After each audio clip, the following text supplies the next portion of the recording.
जब हम चुनाव होते उस समय हमारी वास्तविकता क्या है, हमारे मुद्दों के लिए कौन लड़ रहा है, हमारी बात को कौन कर रहा है, उस बात को भूल जाते, फिर हमारा धनी दोरी कौन होगा। जब जरूरत होती है तब हनुमान जी को याद कर लेते। अन्याय होता है तो वो आकर आपके बीच पे खड़े हो जाते हैं।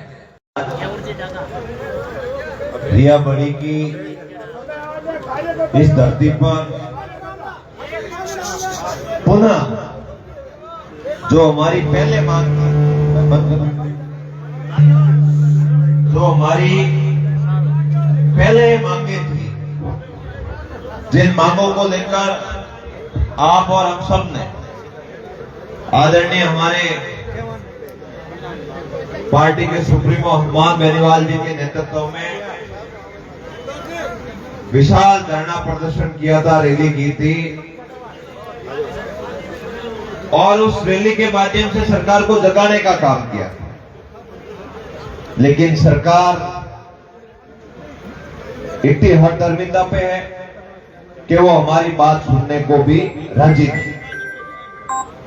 उसका कारण ये भी है कि जो सरकार सत्ता में आई है वो कॉर्पोरेट घरानों की सरकार है और हर उस किसान के बेटे की आवाज को दबाने के लिए इन लोगों ने बड़े बड़े माफिया से बहुत बड़ा पैसा लिया। अब देखो कि नहीं कहूं पैया लगे मारवाड़ पास टाइम आए सुखाव ना तो पड़े, अगर नहीं सुखावे तो आरा धनी है जो गलो पकड़े। आज स्थिति राजस्थान में सरकार भी उड़ी है। अब इनमें कठिन कटी अपनी भी गलती है। अब चुनाव टाइम एक पार्टी विशेष में लारे बंद पड़ा, भावनाओं में बेपरा, अपन रात दिन काम करने वाला कैंडिडेट ने हरा दो। इंदिरा जी थाना काम में कई कमी रखी थी, बताओ कई कमी रखी, आप बताओ। यूं लो इंदिरा जी ने आपके काम में क्या कमी रखी थी, आप मुझे ये बताओ। कोई कमी नहीं रखी, फिर भी आपने इनको हरा दिया। आज अगर ये विधानसभा में होते और आपकी आवाज वह विधानसभा में उठाते और विधानसभा में आपके इनके द्वारा उठाया हुआ मुद्दा नोटिस होता, विधानसभा अध्यक्ष की पटल पे जाता, उस मुद्दे की पैरवी होती। आज अब पैरवी कौन करे आपकी? जिसको आपने बढ़ाया वो तो उनका दलाल बन गया। बना के नहीं बना, बताओ मैं गलत कह रहा हूं क्या? तो बताओ, जब आप और हम लोग, आदरणीय दिलीप जी भाई साहब, जब हम चुनाव होते उस समय हमारी वास्तविकता क्या है, हमारे मुद्दों के लिए कौन लड़ रहा है, हमारी बात को कौन कर रहा है, उस बात को भूल जाते, फिर हमारा धनी दोरी कौन होगा। 5 साल के लिए तो हाथ काट के आपने दे दिए, अब रह गई कसर। जब जरूरत होती है तब हनुमान जी को याद कर लेते, और वो भी भोले मन के हैं। जब जब आवश्यकता होती है गरीब पीड़ित शोषित दलित के साथ अगर अन्याय होता है तो वो आकर आपके बीच पे खड़े हो जाते हैं। मैं आपको ये बात आज के इसलिए कड़वी कह रहा हूं कि आज आपके इस मुद्दे का हनुमान जी समाधान तो करवा देंगे, लेकिन पंचायती राज के चुनाव आएंगे, उस समय भी लोग इधर उधर बिखरे हुए नजर आएंगे। कोई था प्रेम गाल रे सेठी को नहीं, ए 2 महीना है आ गई को नहीं सुना भाइयों, पे पौत्रो वेगा करा समझ गया नहीं, भूलो वेगा अगर अरे दापे जगह है ध्यान ने किताब वेगा भूलो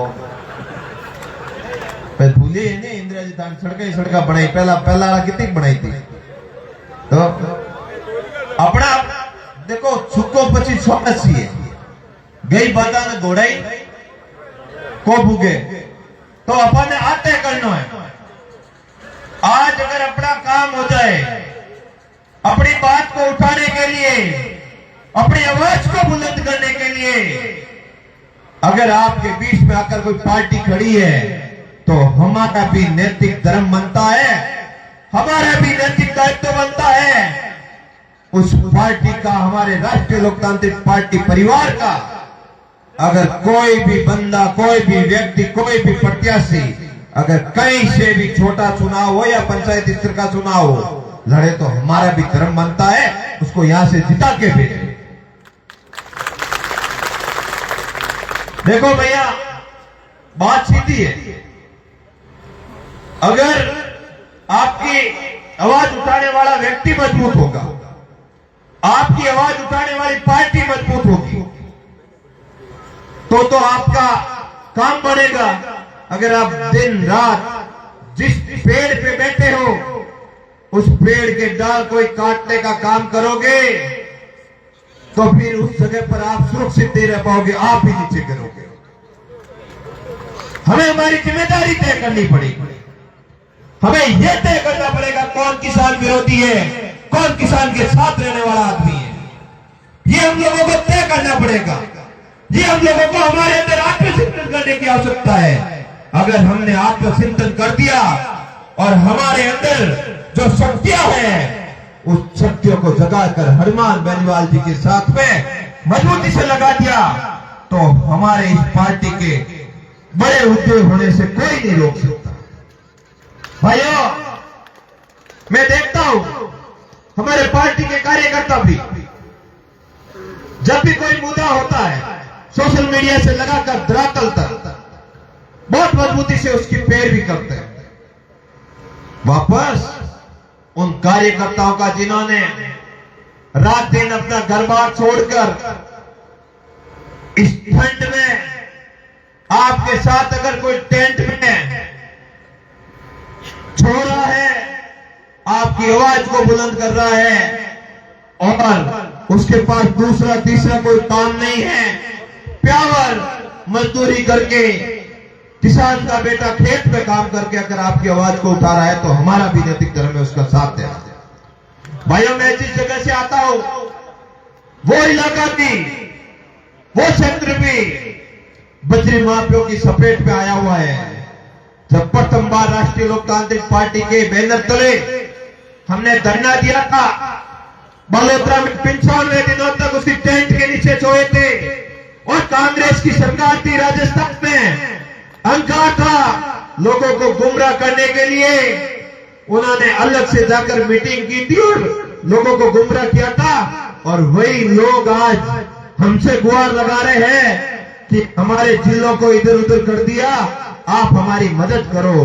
भैया, हम वो दिन नहीं भूले जब हमने दीपावली वही मनाई थी, हमने नया साल वही मनाया था, हमने होली उसी टेंट के नीचे मनाई थी और आपने एक बार आकर भी हमें नहीं पूछा था और वही आपके साथ अत्याचार हो रहा है। आज आप भुगतो अपने कर्मों को। चिंता मत करो आप कोई चीज की। लोग कह रहे थे कि आप बजरी माफियों से, एसडीएम साहब आप तो बालोतरे रहे हुए हो, लोग कह रहे थे आप इन कपड़ा फैक्ट्रियों वालों से मत उलझो, आपका भविष्य बर्बाद हो जाएगा। मैंने कहा ठीक बात कर रहे हो भैया, आप तो मुझे भविष्य बर्बाद हो जाएगा। वैसे आप लोग रोजाना हमारा भविष्य बर्बाद कर रहे हो, हमारे कैरियर को खत्म कर रहे हो, हमें कैंसर परोस रहे हो। हमारा तो वैसे ही कैरियर और भविष्य आप बर्बाद ही कर दिया है, पीछे क्या छोड़ा। अगर मातृभूमि की रक्षा के लिए हमें अगर प्राण त्यागने पड़े तो भी त्यागने के लिए तैयार है, आपका इलाज करेंगे। लोगों ने कहा हनुमान बेनीवाल जी आपके लिए इस आवाज को नहीं उठाएंगे। मैंने कहा मैंने उस शेर दिल इंसान का साथ दिया है, उनके साथ में खड़ा हूं।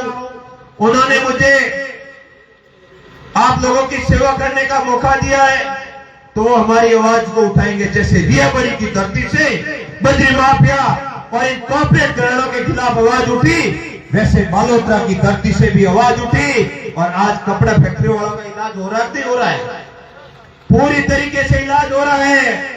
जो माफिया कह रहे थे कि अगर परिंदा भी हमारे फैक्ट्री के अंदर पर मार जाए तो वो वापस जिंदा नहीं जाएगा और उनकी फैक्ट्रियां तहस नहस हो रही है।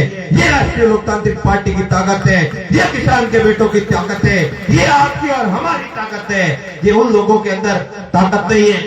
हमारे अभी नए तरीके से परिसीमन हुआ बालोतरा बाड़मेर जिले का। बीजेपी वाला ने बदमाशी की, जिले की सीमाओं के साथ तोड़ मरोड़ किया, तो उन लोगों ने कांग्रेस वाले वहां धरने पर बैठे। मैंने कहा भैया हम ऐसे किसी के शिकार होने नहीं आएंगे। अगर राष्ट्रीय लोकतांत्रिक पार्टी अपने झंडे के तले आंदोलन करेगी तो उनका दिमाग भी ठीक करेंगे और जैसे हमारी इच्छा है वैसे काम भी करवाएंगे। भाइयों में ये तय करना है इस पंडाल से कि हमारे लिए दिन रात मेहनत करने वाले नेताजी को मजबूत कैसे करें। हमें हमारे स्वार्थ को भूलना है, हमें खाली सोशल मीडिया के भरोसे नहीं रहना है। हर जगह पर हमारे लोगों को एक एक करके हमारे साथ जोड़ना है।